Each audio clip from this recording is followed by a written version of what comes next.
केवल शारीरिक रोग ही रोग नहीं होते हैं। बुखार है, सिर दर्द है, किसी को खांसी है, किसी को पेट में दर्द है, किसी को घुटने में दर्द है। केवल उन रोगों से मुक्ति पाने के लिए ही प्रयत्न नहीं होना चाहिए, अपितु आदमी को कई जो है मानसिक रोग होते हैं। जैसे एक है चिंता। लोगों ने चिंताओं का आरोपण कर रखा है। अमेरिका के New York academy of medical science के वैज्ञानिक ग्रुप ने ये खोज की है कि चिंता हमारे रक्त में रहस्यमय द्रव्य मिलाती रहती है, जो हमारे आंतरिक अवयवों की घातक सिकुड़न का कारण बन जाते हैं और फिर उससे कई बीमारियां पनपती हैं। न्यूयॉर्क में एक गरीब को चिंता थी कि मेरे 4 बेटे हैं, उनका क्या होगा। इसी अशांति के कारण आत्महत्या कर ली कि मेरे पास पैसा नहीं है, मैं गरीब हूँ, मेरे 4 बच्चे हैं, उनका क्या होगा, कौन उनको संभालेगा। मर गया।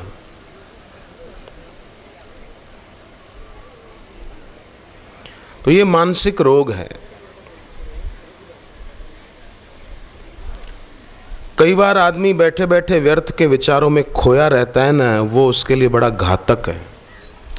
इसलिए यहाँ तो भगवान के नाम का जप करना चाहिए, यहाँ सत्संग की पुस्तक पढ़नी चाहिए अगर टाइम हो तो, नहीं तो अपने कार्य में व्यस्त रहे। बस जो काम किया करना था किया, बाकी का टाइम मिला तो जप में, पाठ में। यहाँ तो सो जाने में सोचते रहे, ख्याली पुलाव पकाते रहे, तो इससे कुछ होने वाला नहीं है। दूसरा मानसिक रोग है डर। डरे हुए कई लोग जीते हैं कि मुझे नौकरी नहीं मिल रही, क्या होगा, अथवा मेरी नौकरी चली न जाए, क्या होगा। अथवा तो किसी को बेटी की या बेटे की कोई चिंता है, किसी को पत्नी की या पति की चिंता है, पत्नी को। इस प्रकार एक चिंता के साथ ही जुड़ा हुआ एक डर है, क्या होगा, क्या होगा। एक महिला पुलिस चौकी गई और कहा कि साहब मेरे को है ना रास्ते में बदमाशों ने लूट लिया, मतलब मेरे पास रुपए थे, सोने के गहने थे, वो सब ले गए। मेरे पति को भी उन्होंने खूब पीटा साहब।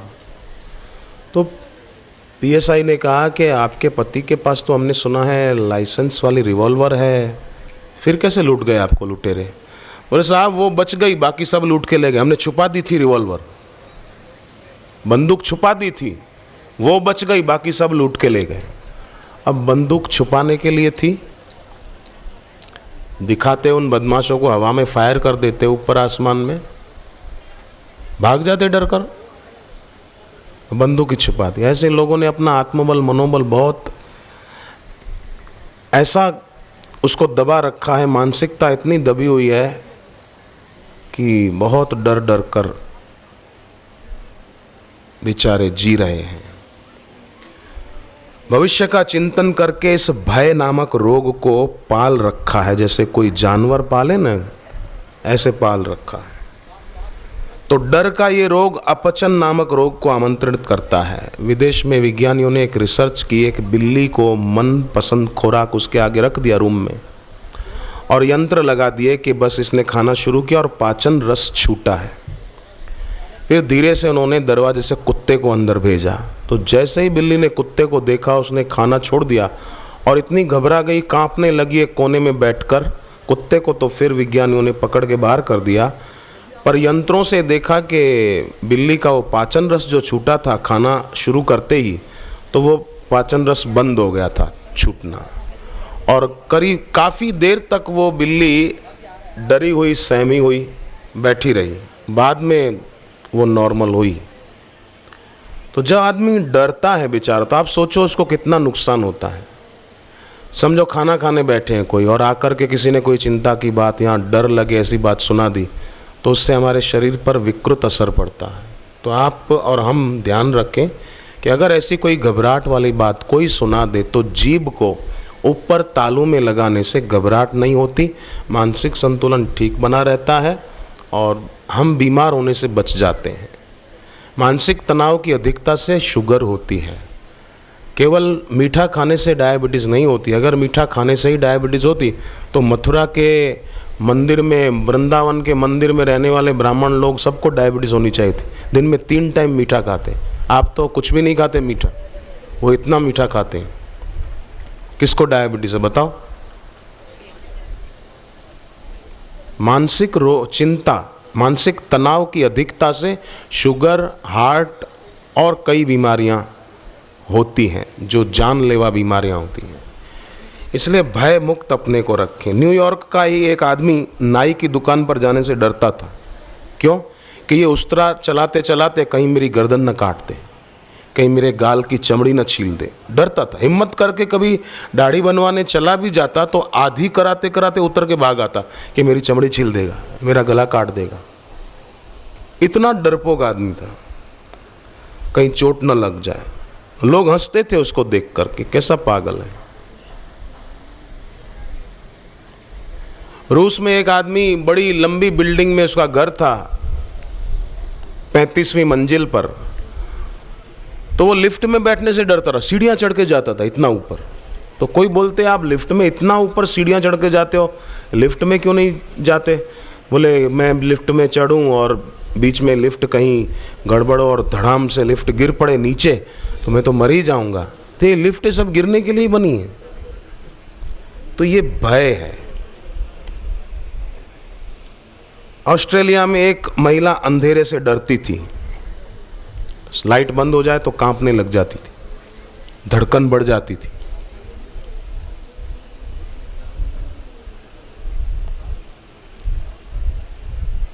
क्या हो जाएगा? अरे हो कि क्या हो जाएगा? जो हुआ वो देख लिया, जो हो रहे हैं देख रहे हैं, जो होगा वो भी देखा जाएगा। मैं पहले सुनाया करता था एक बात के, एक आदमी आधी रात को सोसाइटी में बाहर खड़ा था, अच्छा हट्टा कट्टा आदमी था। तो चौकीदार ने उसको पूछा कि भाई क्या बात है, आधी रात को 1 बजने आया है, आप यहाँ क्यों खड़े हैं भाई साहब? क्या नाम है आपका? तो बोले मेरा नाम है शेर सिंह। बाप का नाम शमशेर सिंह। कहाँ रहते हो? शेरा वाली गली में। तो यहाँ क्यों खड़े हो?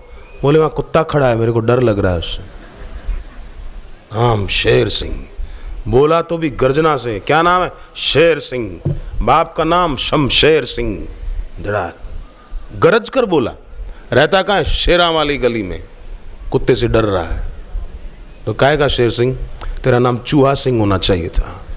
शेर सिंह काहेगा? कुत्ते से डर रहा है।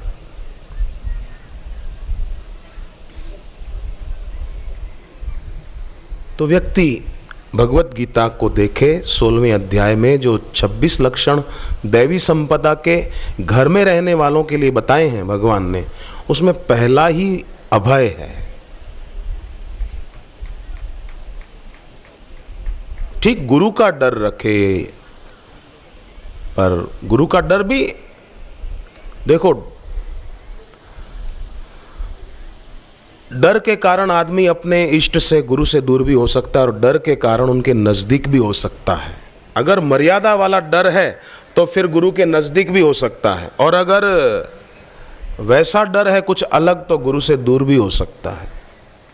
जैसे भगवान राम ने लक्ष्मण जी को कहा कि सुग्रीव को 4 महीने हो गए, उसको राजा बना दिया तो वो अपना रामकाज भूल गया, हमने उसका काम किया, ये हमारा काम भूल गया।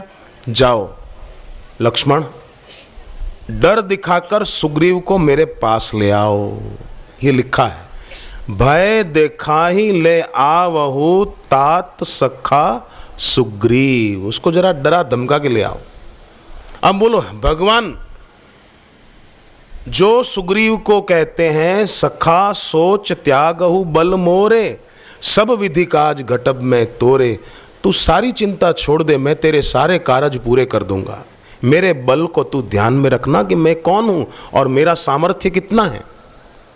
वही भगवान लक्ष्मण को कहते हैं भय देखा ही ले आवहु तात सखा सुग्रीव। उसको थोड़ा डरा कर मेरे पास ले आना। तो भय की वृत्ति जो है वो ईश्वर और गुरु के नजदीक भी ले जा सकती है, और वही भय की वृत्ति गुरु से, ईश्वर से दूर भी ले जा सकती है। तो डर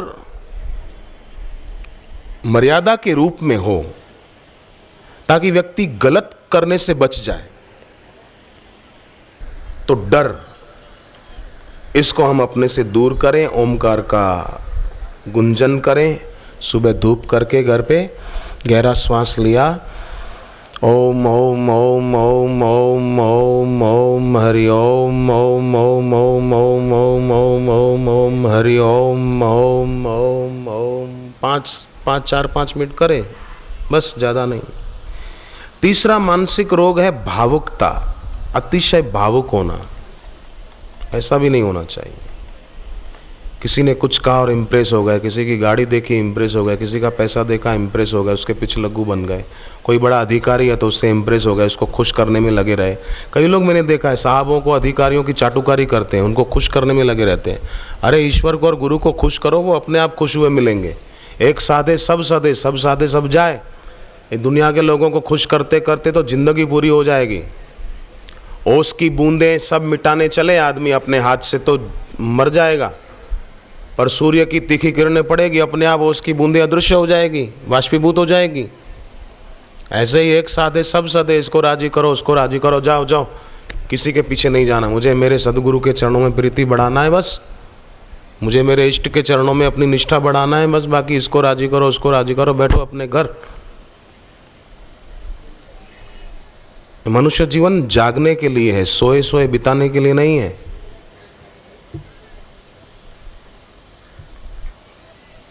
जमीन का कोई मालिक होता है, दुकान का मालिक होता है, मकान का मालिक होता है, वस्तु का मालिक होता है, तो क्या हमारा मालिक कोई नहीं है क्या?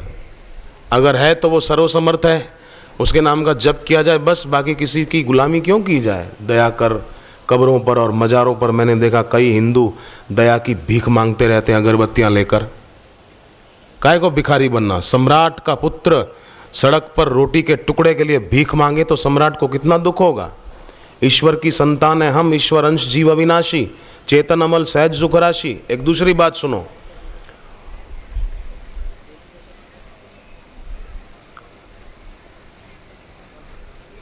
कोई आदमी बोले मैं अमुक बड़े सेठ का खास मुनीम हूं, तो कौन मानेगा उसकी बात को?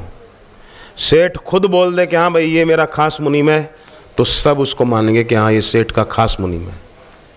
मेरे को कोई जानता ना हो और मैं ऐसे ही सबको बोलता फिर मैं बापूजी का खास शिष्य हूँ, मैं बापूजी का खास शिष्य हूँ, कौन मानेगा? पर गुरुदेव ही एक बार कह दे कि हाँ सुरेश मेरा शिष्य है, तो फिर तो ठीक हो गया ना, बढ़िया हो गया। ऐसे ही भगवान ने अपनी तरफ से कह दिया है कि ममई वांशो जीवलोके, ये जो जीव है शरीर में ये मेरा ही अंश है, ये भगवान ने पहले से ही कह के रखा है। फिर हम अपने को अकेला अनाथ दीनहीन लाचार मानकर इन कब्रों पर और मजारों पर नाक काय को रगड़ते रहें? अपनी महिमा में क्यों ना जाके? जब गीता में भगवान ने कहा है जीव मेरा अंश है, सेठ ने कह दिया ये मुनि मेरा खास आदमी है, तो वो हो गया। अब भगवान ने कह दिया जीव मेरा अंश है, तो फिर क्या बात है? फिर केवल उधर थोड़ा मुंह घुमाने की जरूरत है। मैं बहुत दुखी हूं, पर ठीक है भगवान ने कहा जीव मेरा अंश है, पर कोई बोले मैं तो बहुत दुखी हूं। एक बात बताओ, आप में से इतने भाई बहनें बैठे हो, आप में से कोई कह सकते हो कि आपने जहां जन्म लिया, जिस घर में जन्म लिया, आपने अपनी मर्जी से जन्म लिया है?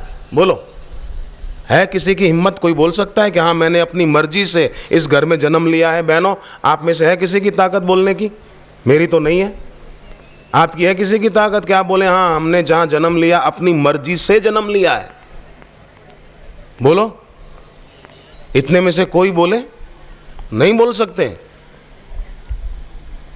जब जन्म हमने अपनी मर्जी से नहीं लिया, ईश्वर ने दिया है। जहां जन्म दिया, जिस घर में जन्म दिया, ईश्वर ने दिया है। तो फिर अभी जो परिस्थिति आई है वो भी ईश्वर की तरफ से आई है, ये सोचकर निश्चिंत क्यों नहीं रहते?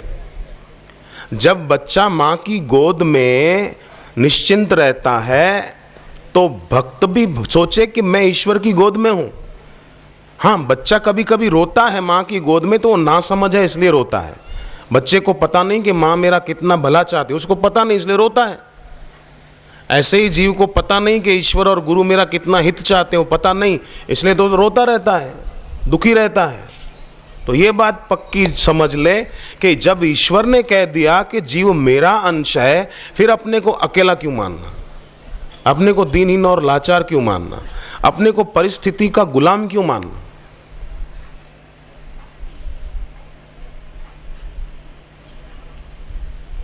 परिस्थिति पसार होने के लिए आती है, रहने के लिए तो आती नहीं है। तो फिर क्यों लाचार बनना? तो भावुक ना होना, भयभीत ना होना और चिंतित ना होना। गुरुदेव के सामने बैठकर तस्वीर घर पे रखी हो, अपलक नेत्रों से निहारते हुए अपने गुरु से मानसिक संबंध जोड़ना। तो गुरु के आशीर्वाद को शिष्य खींच लेगा अपनी तरफ। और गुरु से तो आशीर्वाद बरसता ही है ना, मांगना थोड़ी पड़ता है। मांगे वो जानता ही नहीं है कि गुरु से आशीर्वाद बरसता है, मांगने की जरूरत नहीं है। जो गुरु को बोलता है बापू जी आशीर्वाद दे दो, बापू आशीर्वाद दे दो, वो जानता ही नहीं है, उसको पता ही नहीं है कि गुरु से आशीर्वाद बरसता है। गुरु आशीर्वाद देते नहीं है। माँ बाप आशीर्वाद दे सकते हैं, दादा दादी आशीर्वाद देंगे, हाँ बेटा तू खुश रहे, पर गुरु आशीर्वाद देते नहीं है। गुरु से आशीर्वाद बरसता है, वो बरसाते हैं, आशीर्वाद देते नहीं। तो जब बरसाने वाला समर्थ है तो फिर क्यों व्यक्ति भयभीत हो और भावुक हो, किसी की बातों में आ जाए। जैसे लड़की है, मैंने कई घरों में देखा है ऐसा कि बेटी को माँ बाप डांटते हैं किसी गलती से, पढ़ाई में ध्यान नहीं देती या मनमाना करती है, ऐसा कुछ भी, तो माँ बाप डांटते हैं। तो मैंने देखा, मैंने ये घटित घटना सुना रहा हूँ, माँ बाप उसको टोकते थे थोड़ा। तो कॉलेज में एक लड़का उसको मीठी मीठी बातें करता रहा फंसाने के लिए, मैं तुझे प्यार करता हूँ, मैं तेरे बिना रह नहीं सकता हूँ, सब ढकोसला, झूठी बातें। जो भी आपको बोले मैं आपके बिना नहीं रह सकता हूँ, मुझे आपकी बहुत याद आती है, तो समझ जाना झूठ बोल रहा है, एक नंबर का झूठा आदमी है। मैं आपके बिना रह नहीं पाता हूँ, रह नहीं पाता है तो अभी तक धरती पर रह रहा है, इसका मतलब तू झूठ बोल रहा है। मैं तेरे बिना रह नहीं पाता हूँ, मैं तेरे बिना रह नहीं पाती हूँ, मतलब एकदम सफ़ेद झूठ बोल रहा है। तो अभी तक तो रह रहा है, कैसे रह रहा है?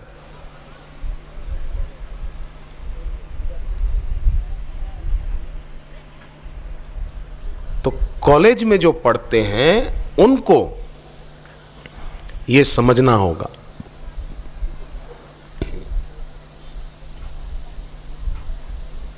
उनको अपनी उन्नति के लिए कुछ सोचना होगा।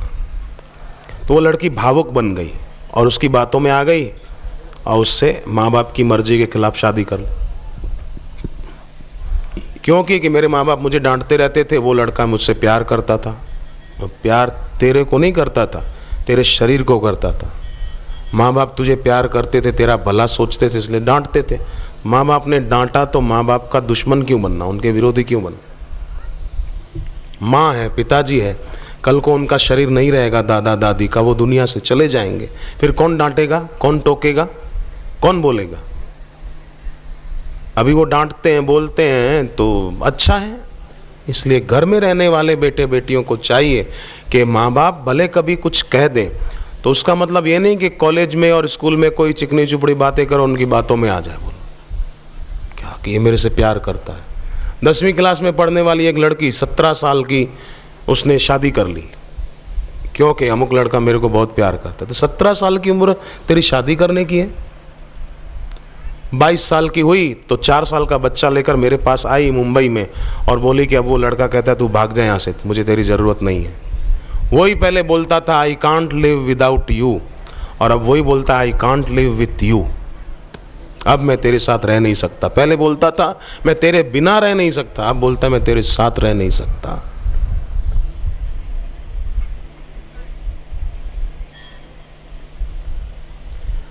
जग में जहां भी मन को लगाया, निकले सपने झूठे। तो भावुक मत बनना, विचारक बनना, निष्ठावान बनना। भावात्मक विकृतियों का प्रारंभ प्राय बचपन में ही शुरू हो जाता है।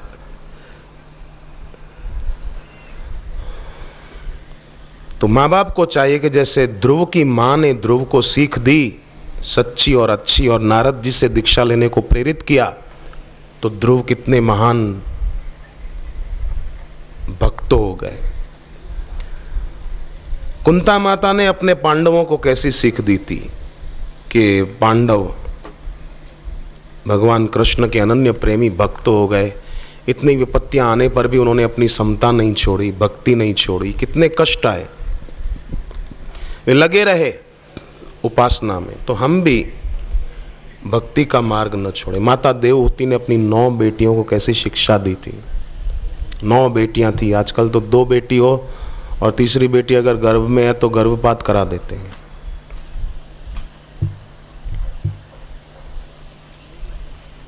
तो माँ देवहूति को देखो, भागवत में 3रे स्कंद में कथा आती है। 9 बेटियां थी उनकी। यहाँ नासिक में एक परिवार है और उनकी 7 बेटियां और 8वीं संतान बेटा। एक बेटा 7 बेटियां। वो बेटा समिति में सेवा करता है, नीलेश उसका नाम है। 7 बेटियां, 7 बेटियों की शादी अच्छे संपन्न घरों में हुई। बेटियां भी सुखी हैं अपने अपने ससुराल में।